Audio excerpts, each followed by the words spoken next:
كيف بيعملوا صابون الغار بحلب.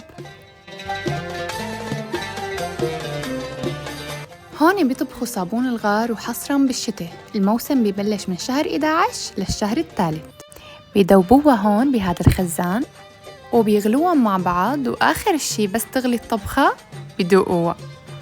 بدوقوها حتى يشوفوا إذا حدة أو لا، وبيضلوا يغسلوها لحتى يتأكدوا إنه ما فيها حدودية. بعدين بيضيفوا للغار، لأنه الطبخة إذا حدت تأذي الشعر والجسم.